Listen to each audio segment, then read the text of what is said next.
So, how does a nation go from defeating fascism to hiring the very scientists who helped build its war machine? That's the huge question at the heart of Annie Jacobsen's book, Operation Paperclip. And man, it tells you a lot about how power really works. It all kicks off with this really simple but deeply unsettling idea. It's a story about secrets and about the incredible lengths a country will go to when it thinks its very survival is on the line. And look, this isn't just some dusty old history question. It's about systems, it's about incentives, and it's about moral compromises that honestly still echo today. So, how did American leaders even justify this? And what does it tell us about the real inner workings of power? All right, so our story starts right at the very end of World War II. The Allied victory almost immediately created this deeply uncomfortable paradox, one that would pretty much define the beginning of the Cold War. You see, the war against Germany was over, but a new, kind of shadowy conflict was just getting started. This gave American leaders a really stark choice. Do you pursue justice for all the atrocities, or do you co-opt the enemy's scientific genius for the big fight you see coming against the Soviet Union? To really get why they chose recruitment over, retribution, you have to understand the immense pressure they were under. A new global threat was rising from the rubble of the old one. And that new enemy? Well, it was the Soviet Union, of course. As early as 1946, the Pentagon was sending out these dire warnings of a total war with atomic, chemical, and biological weapons.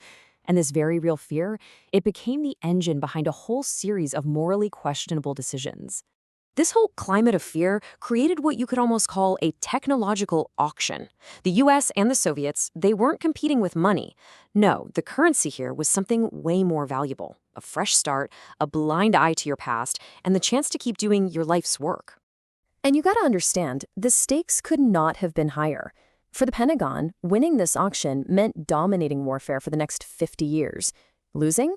That meant just handing that advantage over to your biggest rival. So if you're looking at it from a purely strategic point of view, it really wasn't much of a choice, was it? So the answer to this threat was a top-secret program, one that would put strategic advantage way ahead of moral principle. Under a program that eventually got the name Operation Paperclip, the U.S. government secretly relocated more than 1,600 of Hitler's top scientific minds to work right here on American soil. And listen, we're not talking about scientists who just happened to be German. Many of these guys were deeply committed, high-ranking members of the Nazi regime. We're talking the SS, Hitler's elite guard, and the SA. Some of them had even been on trial for war crimes at Nuremberg.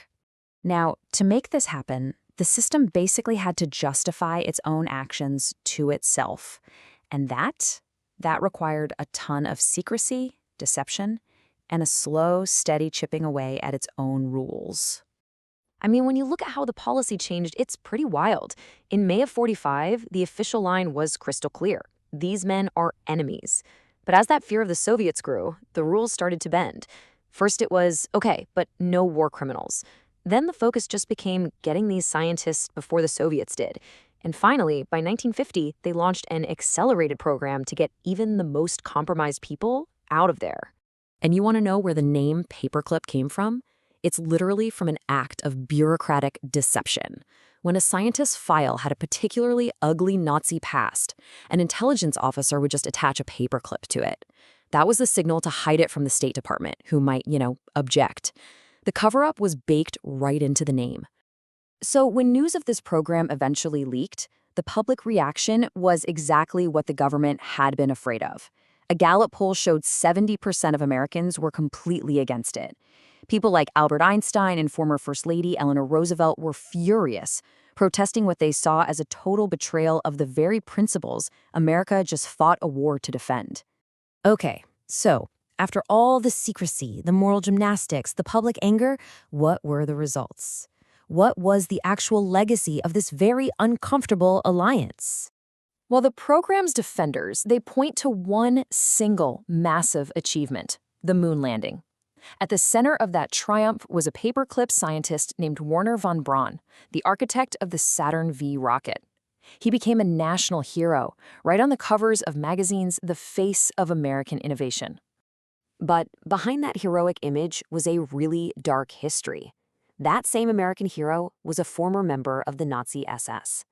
The V-2 rockets he built for Hitler, they were built by slave labor in underground factories where thousands died. Yet that part of his story was conveniently scrubbed from the official narrative. Think about this. Even President Eisenhower, the guy who led the Allies to victory, became deeply worried. In his famous farewell address, he warned about a scientific technological elite getting way too much power. When a colleague later asked him who he was thinking of, Eisenhower didn't even hesitate. He said, Werner von Braun.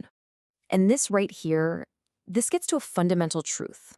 We all want to believe that science is pure, that it's neutral.